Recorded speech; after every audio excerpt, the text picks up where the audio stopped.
Hey everybody, welcome back to the garage. So I had a lot of people asking for an in-depth review on this BadBoy Outlaw Stander. Interestingly enough, as of 2018, BadBoy has eliminated the Stander variants out of their lineup. Now, I've reached out to BadBoy and they have said that yes, we have discontinued the Outlaw Stander for the 2018 year. We are going through redesigns on the product and it will be back in the future. So I'm not exactly sure what that's going to look like. I didn't really get any additional information, but I've obviously owned this 2017 model since midsummer last year. Because of the yards that I do, this thing doesn't see much time. It comes off the trailer and hits front and side yards, typically 5,000 to 8,000 square foot yards, and then I use the 36-inch for the backyards. So I can't give you a review with hundreds of hours on it, long-term reliability, but I can give you a review with the disclaimer that, you know, we're at 42 hours. My intent was to do this review after 50 hours when I had changed the Transaxle fluid and filters, so that I could kind of say, okay, most routine maintenance, I've cleaned air filters, I've changed engine oil and filters on it, now I've changed the hydro oil and filters on it. I have a good understanding of how easy this mower is to work on, but that's no longer the case. This mower has been for sale because there's not many people that work on BadBoy in this area. BadBoy's 36-inch variant had way too narrow of a tire, and I didn't like the deck adjustment on it in 2017. Maybe they're redesigning that, whereas Skag had exactly what I wanted. And so I used Skag for the 36-inch variant, and I want to have all the same equipment on the trailer. Plus, the dealership that sells Skag in my area hires a lot of off-duty firefighters, some of which are my coworkers who I trust. It's a much older dealership, and so the guys there are not like these young, greasy, sleazy sales type people. They're just much more mellow, laid back, and relaxed. They generally know what they're doing, and they're not in a rush to get anything done, so you know the quality is going to be there. So I am switching out to a Skag 48-inch. This 54 is just a little bit too big for me. So this video is kind of rushed because this thing's going to be gone this weekend, hopefully. So let's go over this mower. I'll try and answer as many questions as I have, give you some different angles to look at it, and hopefully it helps other people in making the decisions, although I don't know how useful this is going to be looking forward because the redesign may change a lot of stuff on it. So just starting with the overall design of the mower. This is a mower where you sit, or stand, I'm sorry, on this platform here in the back, and you're pretty far rearward on the mower. And this platform, I apologize because it's on the trailer, has two big rubber isolators down here that the platform rests against. So you have kind of a suspension built into it. It's very comfortable, got no complaints on it. It's a pretty, I don't know what gauge it is, but it's a pretty thick steel, and it folds up nicely and simply with this mechanism. I prefer this mechanism over the 2017 series Skags because the Skag had this spring-loaded clip and it wouldn't catch a lot of times. This always caught, so this was nice. And of course, when it's folded up, you know, it takes off a decent amount of space, but releasing it is just that simple. And that's as easy as that is. So I do like the operator platform and the suspension that it offers there. Staying in the back of the mower for now, getting access to your interior on the BadBoy system is super simple. Just that one latch, and this thing folds back, and it's held with lock washers and bushings, so it'll stay open on you. You can fold it. This allows you easy access to your fuel tank, to all of your electronics, to your carbon filter, to make adjustments on things like your electromagnetic sensors for that you can see right in here. Let's see if I get the camera there. You know, for stuff like your blade kills, your operator kill switch here, your dead man switch. It's just all right here, and easy to do access and maintenance on. Battery is the only thing that's difficult to get to. It's hidden down in here, and that's really the only thing that's difficult to get to. Easy to check your transaxle fluid levels here. I need to top those off actually. So I really enjoy all your relays are up here. This has been great. Your switches, your PTO switch for your blades is right up there. One thing that I've had to replace on this mower, the only problem I've had is this gas tank gauge went bad on the old one. The float just wasn't moving anymore. I don't know what happened to it. I wish there was a secondary gas gauge. This isn't bad because when you've got the seat closed off and you're operating this, you can look down and you can see that gas gauge. You might not right now because of the lighting, but you're able to see that. But I wish that there was like a second in case that went bad. Like if they had put a clear piece of plastic down the tank to where you could visually verify that, because otherwise there's not really an easy way to get to it. So moving around, and just while we're still on the back here, these tires. Man, I've loved these tires. You've really got to be trying to tear up turf with tires this big. They don't rut, and they're very soft on the ground. I think it's a 12.5-inch wide tire. I love these tires, and the wheels, it's just aesthetically it's pleasing, but just nice sized tires on it. And going with the tires and staying back here, the hydraulics. This thing has the Hydrogear ZT 3200 series hydros, and they're very, very smooth. The linkages are very easy to adjust and get to. I did have to adjust those from the factory because I noticed reverse is a little bit weak. To this day, I'll say that reverse is much slower on this than on the Skag, but the Transaxles are just a very, very smooth hydro, whereas the hydraulics on these pump and wheel motor Skags is a very, very, I guess you'd say responsive, but I would say jerky. And I won't say that one is better than the other.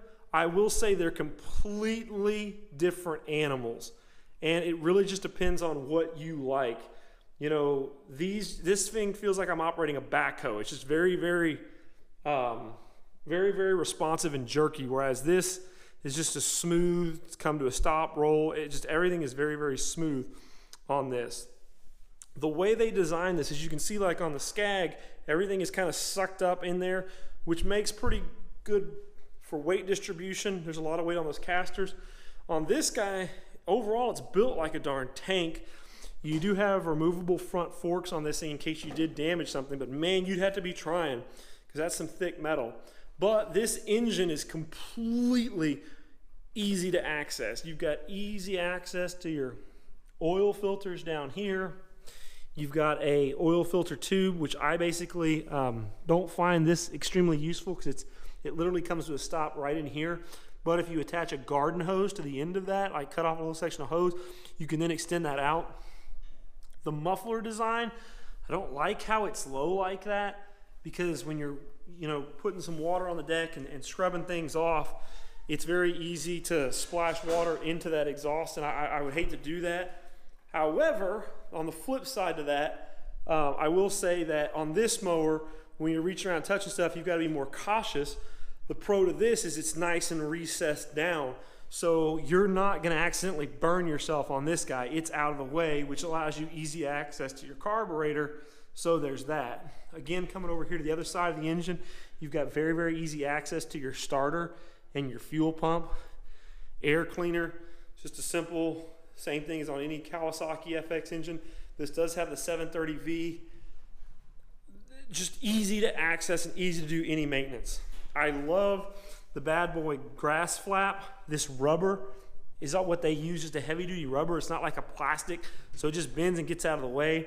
But as long as you tighten these bolts up, if you put it down or raise it up, it just stays wherever you leave it. As opposed to the spring-loaded cheap plastic that Skag does, this just feels more to me like some industrial guys were designing this mower and were like, they looked for simplicity. Well, we'll just bend a piece of rubber, like literally like a mud flap on an 18-wheeler into a grass, that'll work, and sure enough it does. Going to the deck, you've got turnbuckles connecting to your front forks, and those are some beefy turnbuckles. So, you know, deck adjustments and pitch be a little bit more difficult on these turnbuckles. On the back, it's pretty darn simple to adjust the deck height. Right now, this one's set all the way down low, but it's just as simple as getting the deck, dropping it on leveling blocks, and then just loosening this and adjusting exactly where this is connecting. You could also do the same thing up here on this slide if you wanted to.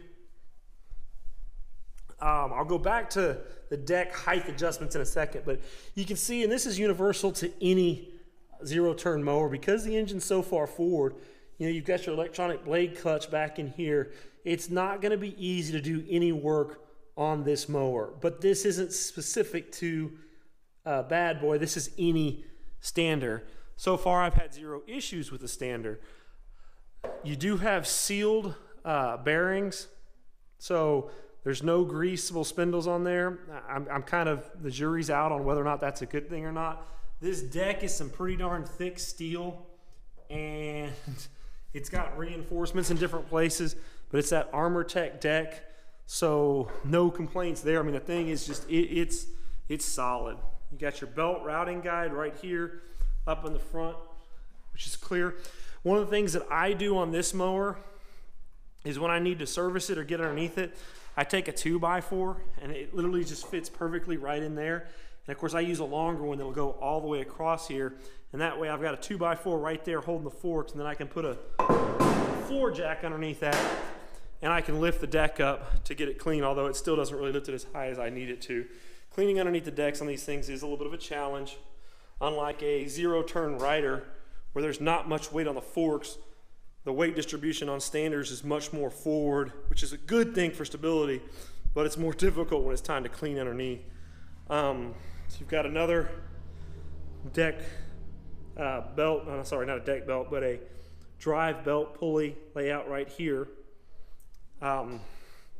So controls and operator controls. You've got your height adjustment here, and basically on this mower what you do is you'll just set this pin to the corresponding height, and then a quick pull back on the handle with a release, and now it's locked against there. To lock the deck back again, it's just a quick pull back and then a slow release, and it catches into the transport height. I like it, it's simple. The only problem that I've had with this is hitting bumps sometimes, like getting onto the trailer again. If the deck gets jarred and gets popped, it releases and goes back down into a lock system. But overall, very, very easy. With the Bad Boy, there's no spring assists on this anywhere. You can see there's no linkages here, there's no spring, and there's no spring in here. This is all just the mechanical system. But with the way, and I need to grease it a little bit, but with the way it's designed, you see the counterweight there for the lock. With the way this is designed, it's a very, very easy deck to lift up and down.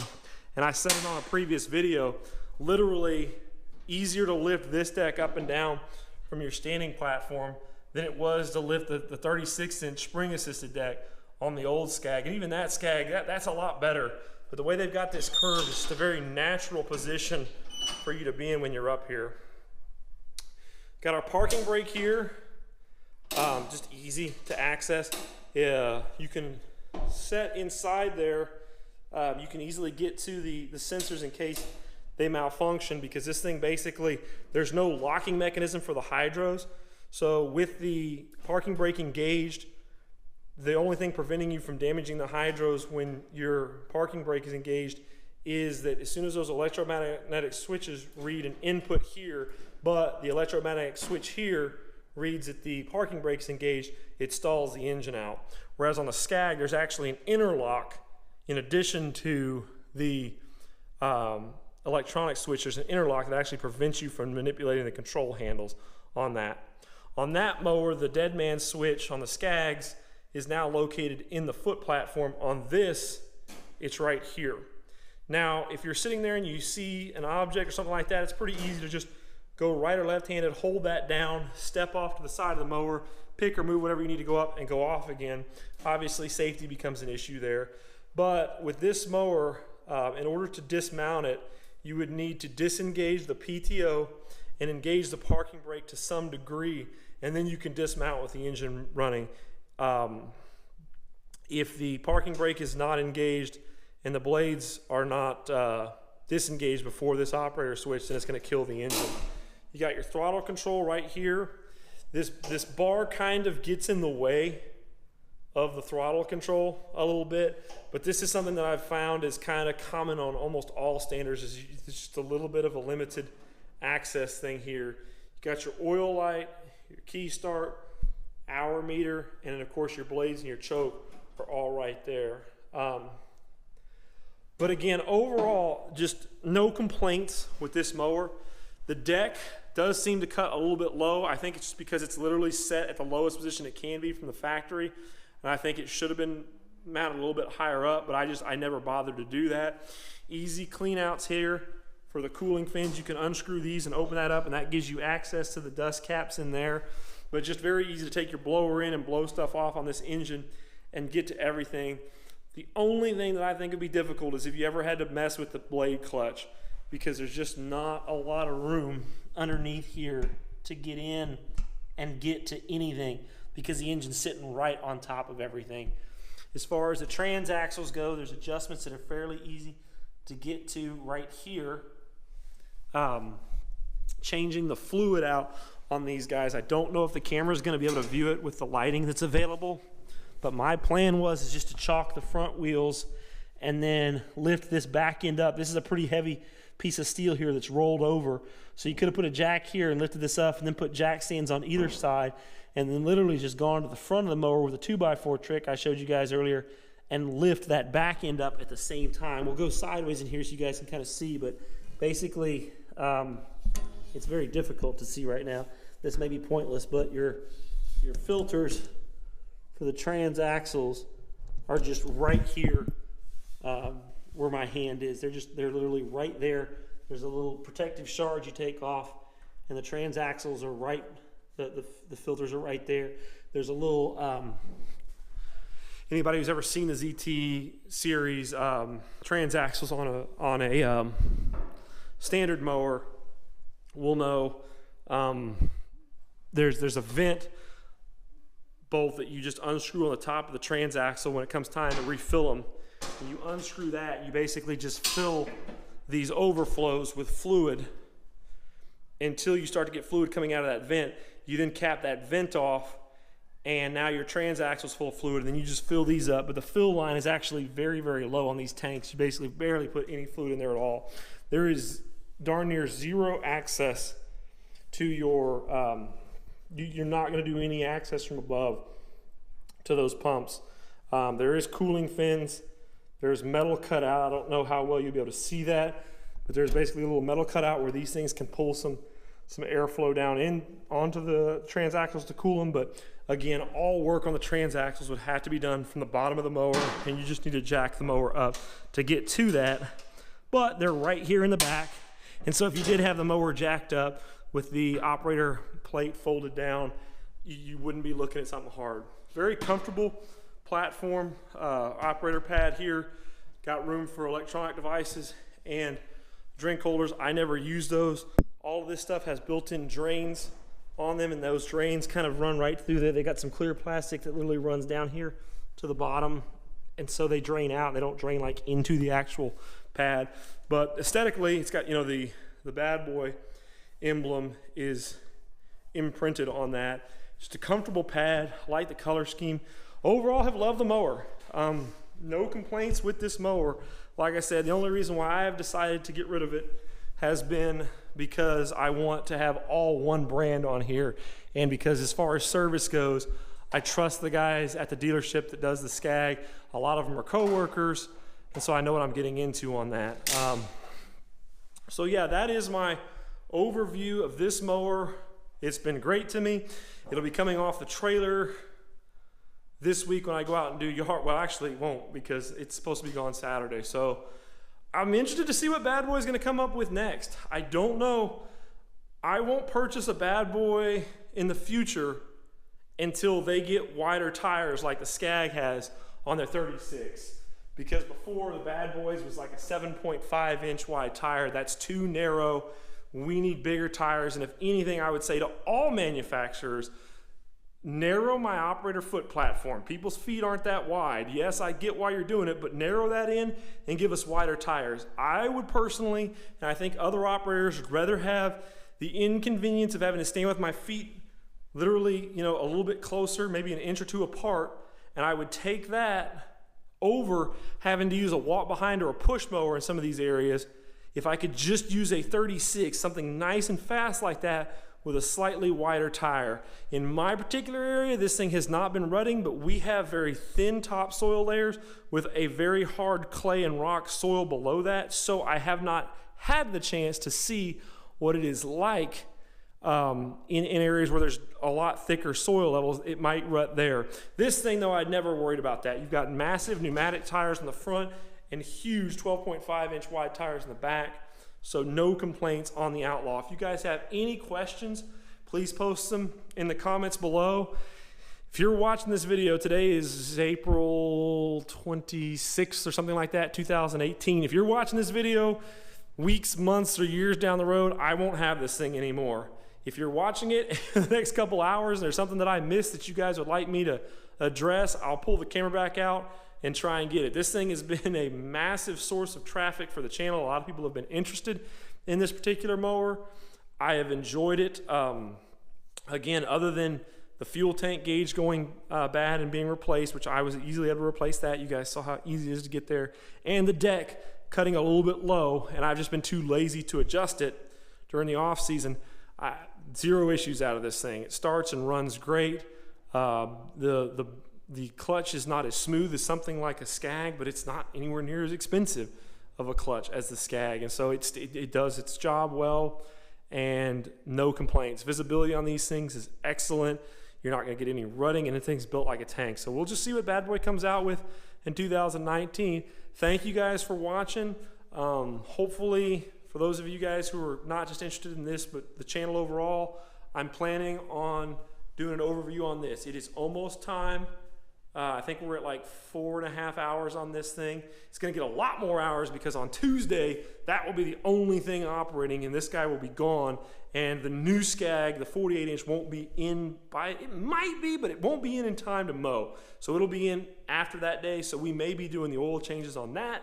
So if you guys are interested in the channel and you're interested in the Skag V-Ride 36, as soon as I get that initial oil change out of the way, I plan on doing a review on this one, you know, initial thoughts video. Let me be accurate there and not a review. So thanks everybody for watching, and we'll see you guys around on the next one.